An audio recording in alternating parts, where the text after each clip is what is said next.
Olá, pessoal, tudo bem? Professora Vivian Cristina, seja bem-vindo ao nosso canal. Se você ainda não se inscreveu, inscreva-se, ative as notificações para receber aí os nossos próximos vídeos, nossas próximas dicas, especialmente para a Polícia Civil da Bahia, mas que são temas importantes e caem em todas as provas.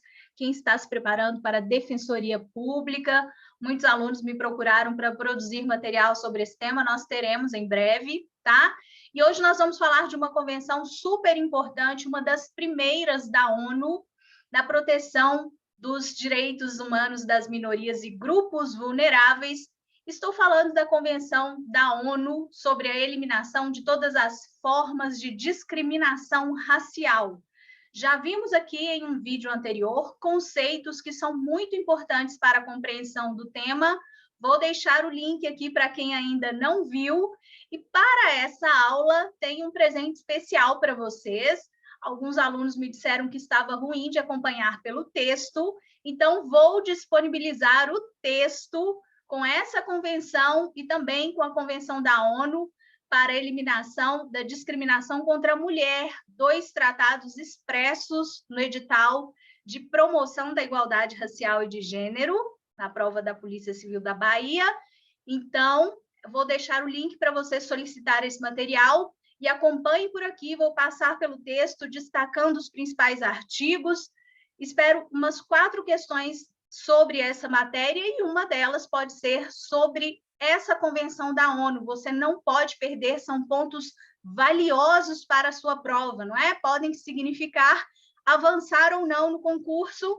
Então, fique comigo aqui para conferirmos todo o texto da convenção, tá bom? Quem estiver com a apostila vai acompanhar na segunda parte da apostila. Vou deixar o link também para quem estiver precisando de um bom material sobre essa matéria. Já vai conhecer um trechinho, né? Vale a pena o investimento. Nós sabemos que 4 pontos podem fazer toda a diferença na sua prova, não é? Então, nós vamos conversar sobre essa importante convenção da ONU. Já vimos aqui toda essa parte conceitual. Repito, vou deixar o link para quem ainda não viu esse vídeo. E nós vamos agora falar do texto da convenção. O que eu quero ressaltar com vocês? Inicialmente, algumas datas que as bancas adoram cobrar, não é? Então, é uma convenção da década de 60, foi uma das primeiras com a entrada dos jovens países africanos na ONU. A organização percebeu que não adiantaria tratados genéricos com a previsão de proteção do direito à igualdade. O tema da discriminação racial passa a chamar a atenção. Nós temos o surgimento das políticas públicas, das ações afirmativas, não é? Em vários países como Estados Unidos, Índia, que é pouco falado, mas foi um dos pioneiros, e essa temática ganha repercussão global e a ONU começa a se preocupar com uma proteção mais específica. E não só a preocupação em combater a discriminação racial, mas também de promover uma conscientização da sociedade. E, como veremos, isso vai ser alcançado através dessas políticas públicas, das ações afirmativas, que são importantes e que são pioneiras nesse tratado, né? Então, um tratado muito importante, principalmente pelos conceitos que ele traz acerca da discriminação racial e das ações afirmativas, conceitos que seriam copiados em outros documentos internacionais e também nos ordenamentos jurídicos de cada país, como fizemos aqui no Brasil, por exemplo. Lá no Estatuto da Igualdade Racial, temos muitos conceitos que são praticamente uma cópia do que consta aqui nesse documento da ONU. Então, esse documento foi adotado pela Resolução 2106A da Assembleia Geral da ONU em 21 de dezembro de 1965. É a data em que fica pronto lá na ONU, mas o Brasil ratifica em 68 e promulga em 69. São datas que podem aparecer na sua prova. Atualmente, esse tratado tem 182 estados-partes, um número bastante alto, não é? Considerando que a ONU tem atualmente 193 Estados-membros.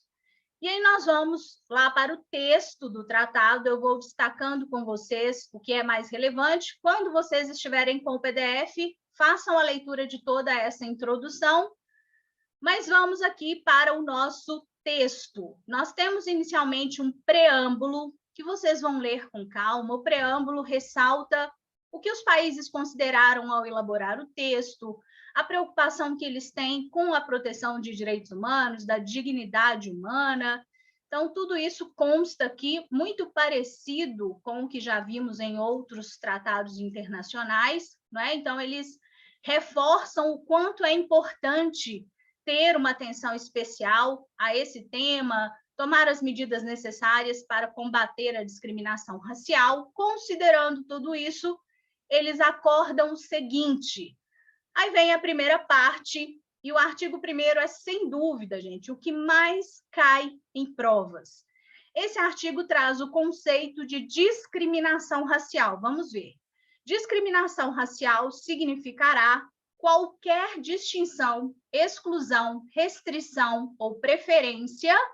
Então, esses termos podem aparecer na sua prova, baseadas em raça, cor, descendência ou origem nacional ou étnica, que tem por objetivo ou efeito anular ou restringir o reconhecimento, gozo ou exercício no mesmo plano, em igualdade de condição, de direitos humanos e liberdades fundamentais no domínio político, econômico, social, cultural ou em qualquer outro domínio de vida pública.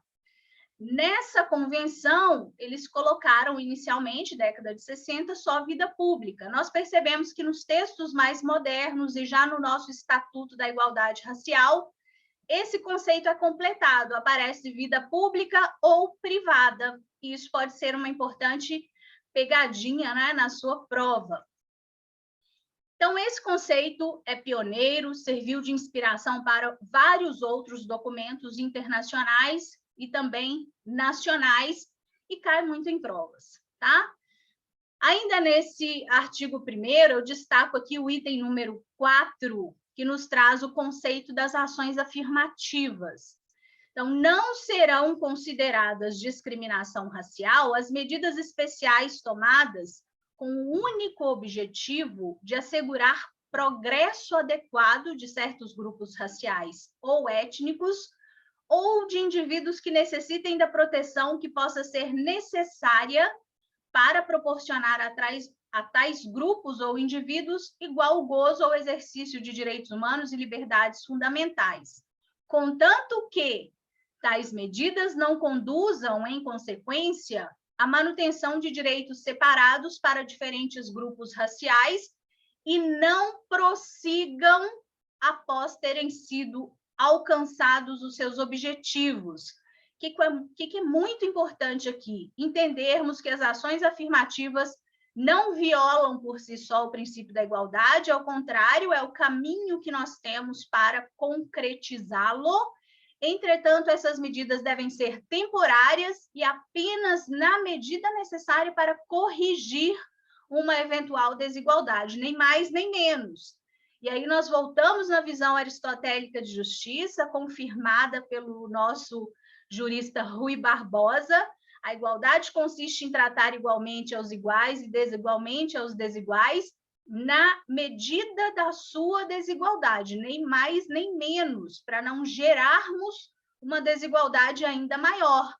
Então, percebam que é da natureza dessas ações afirmativas serem medidas temporárias, porque existe aqui um objetivo de correção de desigualdades, certo? Então, isso vem desse tratado, que é da década de 60.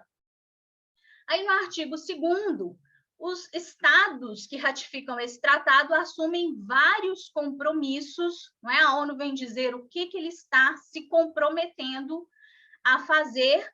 Então, ele se compromete a adotar, por todos os meios apropriados e sem tardar, uma política de eliminação da discriminação racial em todas as suas formas e também promover o entendimento entre todas as raças.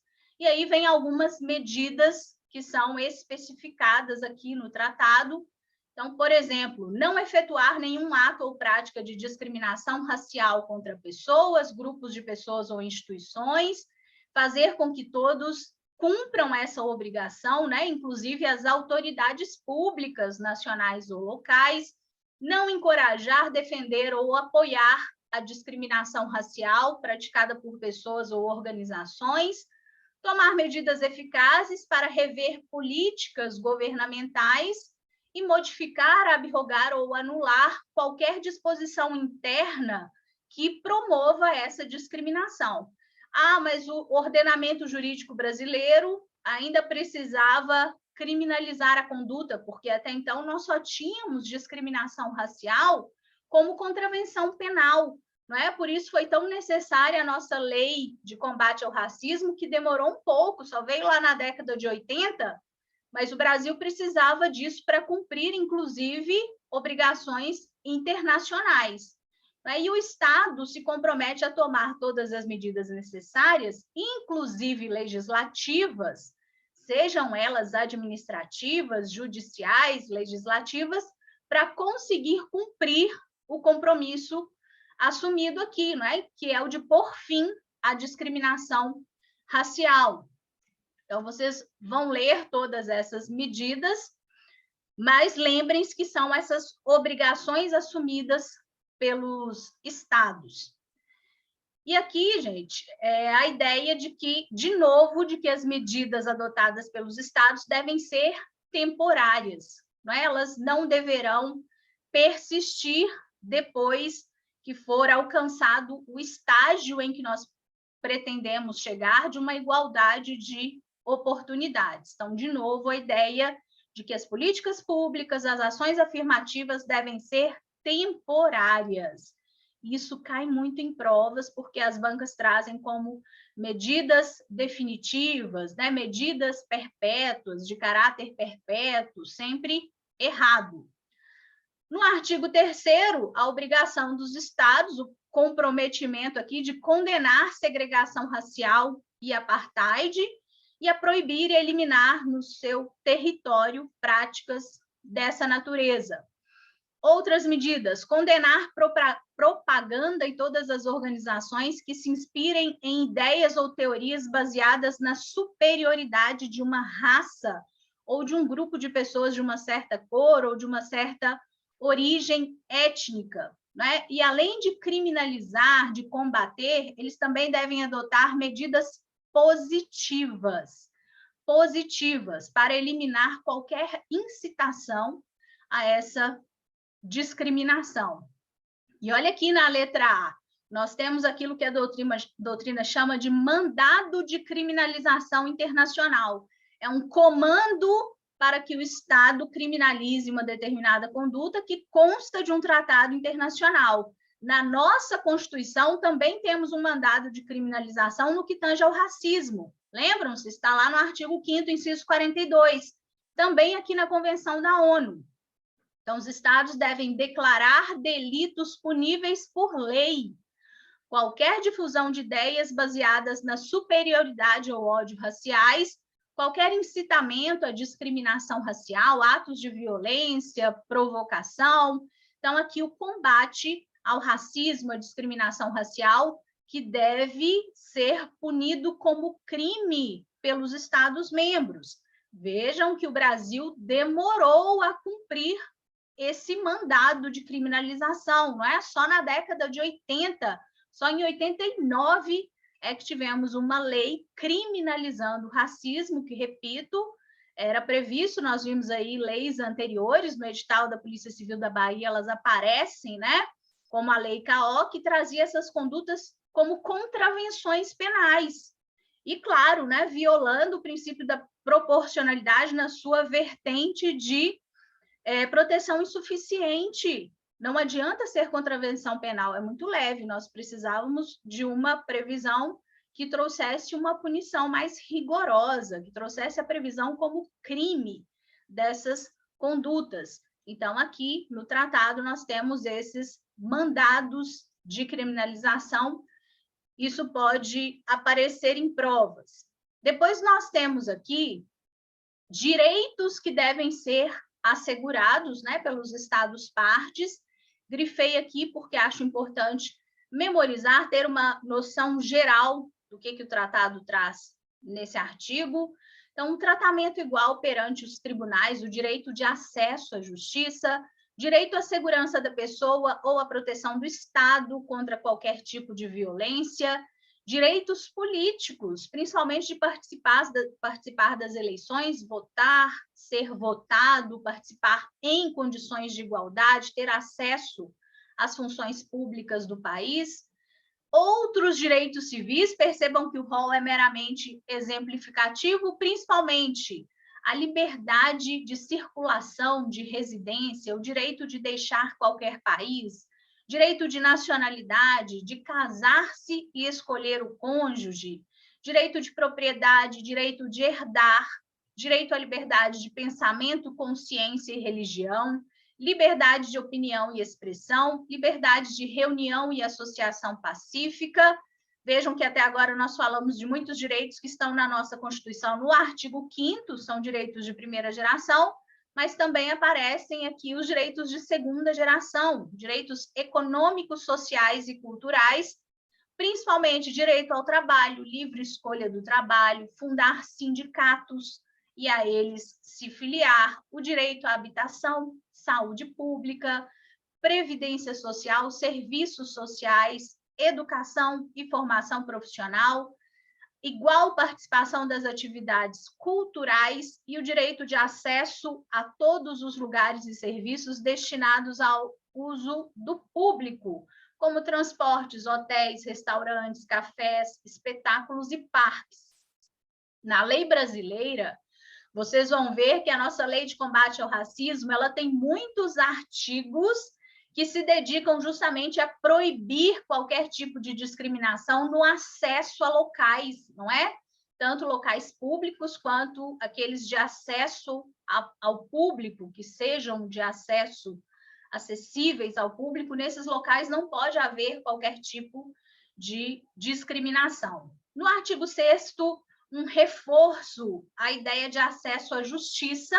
Então, os estados se comprometem a garantir recursos efetivos às pessoas que tenham esses direitos violados e que precisem procurar, não é, um tribunal nacional ou órgãos competentes dentro do estado sem qualquer tipo de discriminação. E não apenas aos seus nacionais, a todas as pessoas que estiverem no seu território. Então, inclusive estrangeiros que sofram qualquer tipo de discriminação em território brasileiro, já que o Brasil ratificou essa convenção. No artigo 7º, tomar medidas imediatas e eficazes, principalmente no campo do ensino, educação, cultura e informação, para lutar contra o preconceito. Olha que interessante, não basta criminalizar a conduta, nós também temos que combater o preconceito.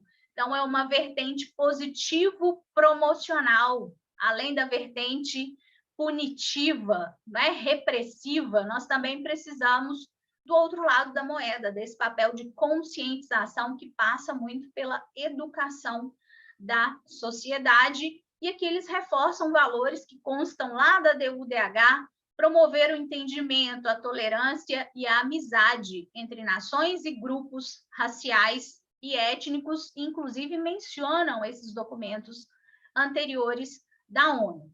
Aí, no artigo 8º, nós temos a previsão do comitê. Todo o tratado da ONU traz um órgão que é responsável pelo monitoramento desse tratado para fiscalizar se os países estão efetivamente cumprindo o tratado.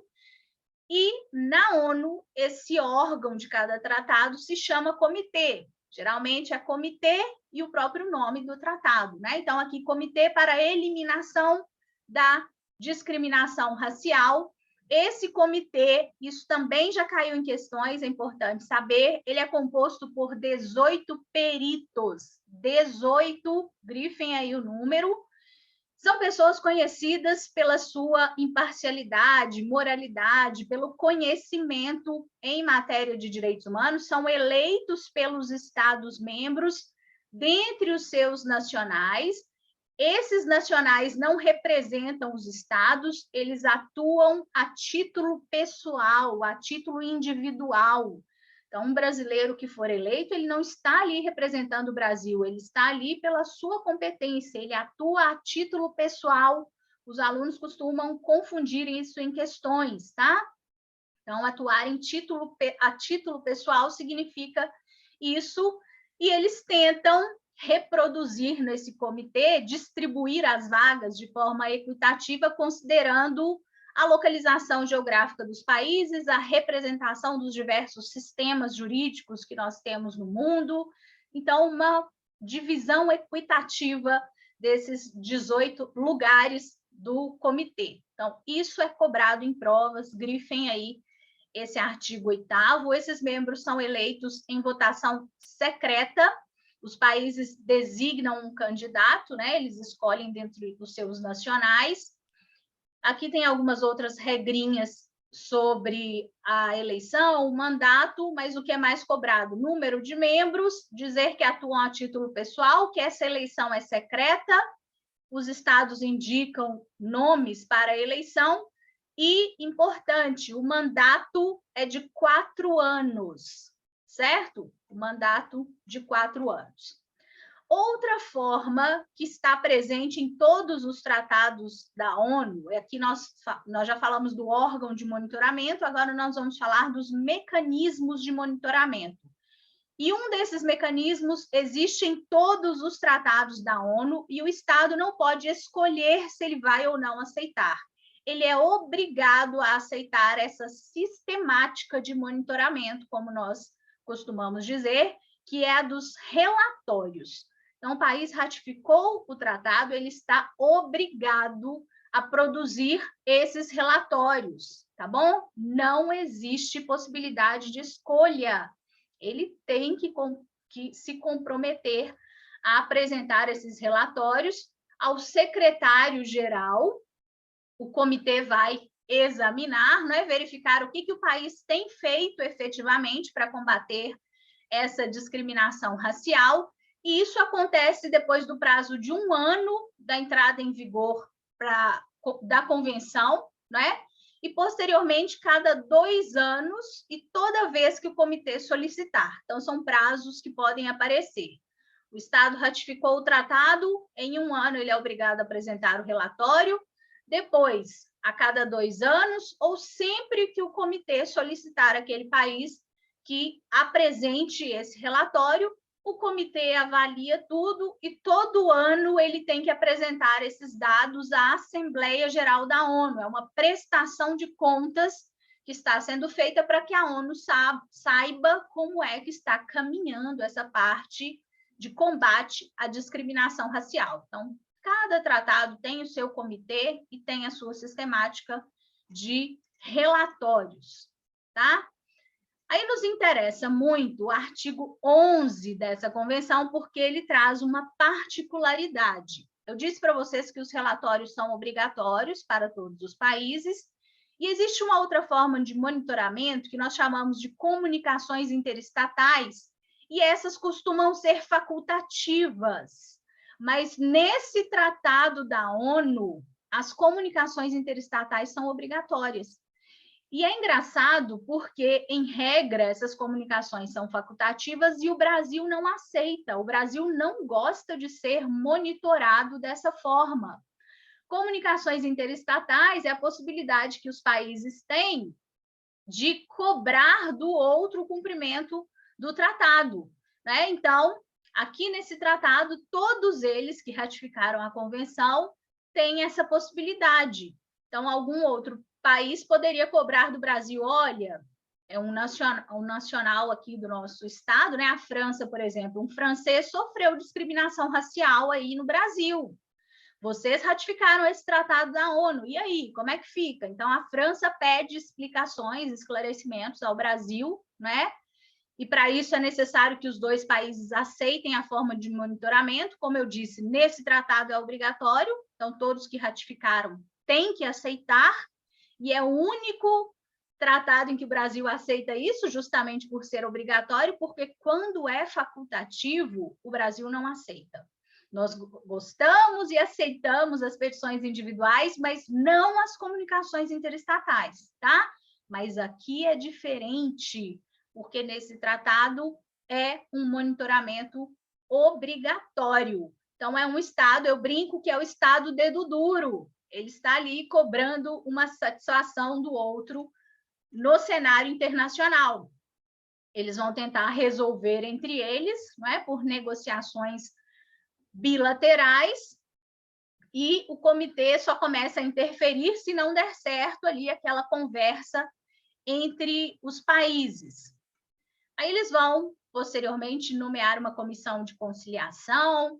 Esses detalhes mais técnicos não costumam aparecer em prova, deem uma lida ali, mas o mais importante é que vocês saibam que essa forma de monitoramento vale para o Brasil nesse tratado, tá? No final, eles vão apresentar um relatório, vão buscar resolver o caso.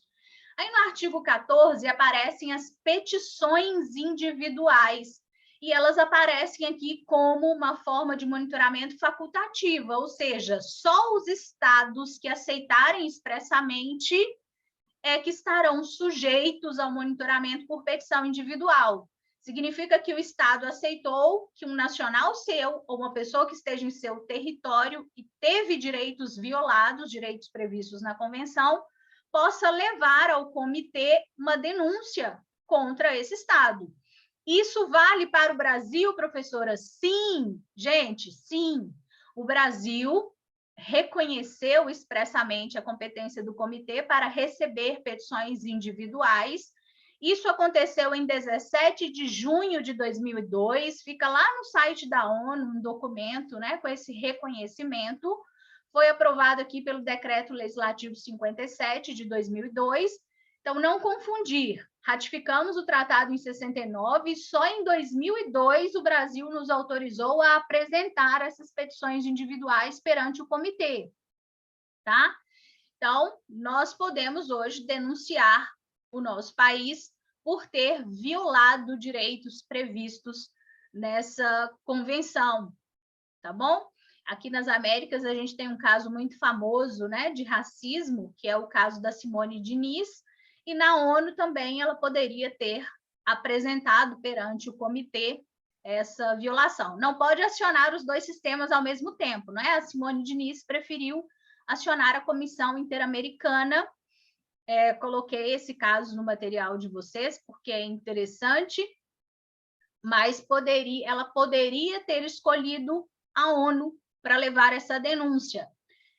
A Simone Diniz, vocês devem se lembrar do caso, ela se sentiu discriminada, se sentiu vítima de racismo, porque existia um anúncio, uma procura por empregada doméstica, e eles colocaram no jornal, preferencialmente na cor branca, né? E ela não foi recebida por isso, não foi entrevistada. O Ministério Público brasileiro entendeu que não era caso de racismo, não ofereceu denúncia. Então, a Comissão Interamericana entendeu que o Brasil foi, sim, omisso, que era caso de racismo, e depois disso, inclusive, é que nós tivemos medidas mais efetivas em termos legislativos, inclusive. Então, esse caso foi um caso claro de racismo praticado pelo nosso país. Percebam que não é só por atos estatais, pode ser por atos de particulares, mas se o país ficou omisso, ele responde internacionalmente. Então, ela poderia, por petição individual, ter levado esse caso à ONU, mas, repito, ela preferiu acionar a Comissão Interamericana. Essas petições individuais não podem ser anônimas, também já caiu em prova, e aqui temos um procedimento, né, para recebimento e resposta por parte do comitê. Aí aqui nós temos aspectos mais técnicos que não costumam aparecer, mas no artigo 16 vem uma previsão de o que vai ser feito, qual que vai ser a postura aqui da ONU em caso de solução de controvérsias. Então, diz o texto que a solução de controvérsias ou queixas serão aplicadas sem prejuízo de outros processos para a solução de controvérsias e queixas em relação a esse tema. eles já cobraram em prova a cópia literal desse artigo aqui, tá? Não acho que seja o foco da banca de vocês, mas só para vocês saberem que eles consideram outros meios de solução de controvérsia. E aí vem a parte de abertura à assinatura ou adesão por parte dos países, a previsão de que a convenção entre em vigor no 30º dia após a data do depósito junto ao secretário-geral da ONU, do 27º instrumento de ratificação. Então, para a convenção entrar em vigor, eles precisavam de pelo menos 27 ratificações, né? Isso não demorou muito, porque é um número relativamente baixo. O Brasil demorou um pouco mais para ratificar, não é? Nós vimos que é de 65, ele só promulgou o decreto em 69. E quanto à reserva, isso aqui também às vezes aparece em prova. Reserva é a possibilidade de um país não cumprir uma determinada parte de um tratado. Então, aqui diz o texto que, regra geral, se admite reserva desde que ela não seja incompatível com o objeto e o escopo da convenção. Então, o país não pode pretender fazer uma reserva que gire em torno de um artigo que traga a proteção contra a discriminação racial, né? De tomar uma medida que seja contrária ao propósito de combater a discriminação racial. E normalmente é o que acontece nos tratados da ONU, né? São as restrições que eles trazem acerca das reservas. E os países têm a possibilidade de recusarem essa reserva, né? Pelo menos 2/3 dos Estados-partes podem considerar uma reserva incompatível com o tratado. Se a reserva for aceita, o país pode retirá-la a qualquer tempo, né? Já que a reserva é uma restrição. Retirar a restrição é sempre positivo, então isso pode ser feito a qualquer tempo. Denunciar a convenção é se retirar da convenção, é deixar de cumpri-la, e diz aqui o artigo 21 que o Estado pode denunciar essa convenção, ele vai notificar o secretário-geral da ONU, e a denúncia só surte efeito 1 ano depois de feita a notificação, não é imediata, tá? Por que normalmente os tratados trazem esse prazo? Que é para o país não usar a denúncia para se furtar de alguma possível responsabilidade internacional. Ele sabe que houve violação do tratado, poderia simplesmente denunciar para não ser responsabilizado. Então, é comum que apareça esse prazo de 1 ano.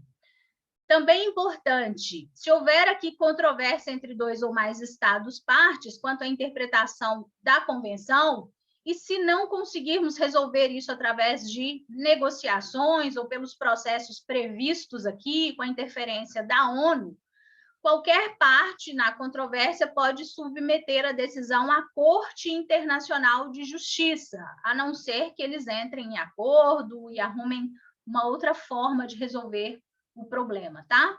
Já caiu em prova se existe essa possibilidade. Sim, existe, ela está aqui no artigo 22 da Convenção. No 23, a previsão de que os países podem fazer um pedido de revisão da presente convenção. E aqui, regras técnicas procedimentais sobre assinaturas, depósitos. Isso não costuma cair. A previsão no artigo 25. Esse documento ele é produzido nas línguas oficiais da ONU, que são chinês, espanhol, francês, inglês e russo. Ficam lá na Secretaria-Geral da ONU. O que chega até nós em português é uma tradução oficial, já que o português não é uma língua oficial da ONU, não é? Então, assim, nós finalizamos o estudo da convenção. Você já pode dar um cheque aí, um ok, em um tópico do seu edital para receber esse material. Vou deixar o link aqui para você me pedir o material. E é um estudo valioso, hein? Essa convenção cai em quase todas as provas de direitos humanos, muito importante para a Defensoria Pública, quem vai fazer também, carreiras policiais. Então, espero que seja muito útil para vocês, que vocês tenham gostado. temos aqui no canal também uma aula sobre a Convenção Interamericana de Combate a Racismo, Discriminação e Formas Correlatas de Intolerância. Vou deixar o link para vocês darem uma olhadinha também para fazer um estudo completo do tema. Não cai na Bahia, mas é um tratado super importante. Não cai em promoção da igualdade racial, mas pode cair em direitos humanos para quem for fazer prova para delegado, tá bom? Se você ainda não curtiu, curta o vídeo, compartilhe com quem está estudando. Não achei nenhuma aula aqui no YouTube completa como essa, passando pelos principais artigos. Então, me ajudem aí a divulgar essa aula para que mais pessoas tenham acesso a esse conteúdo, tá? Grande beijo para vocês. Fiquem com Deus.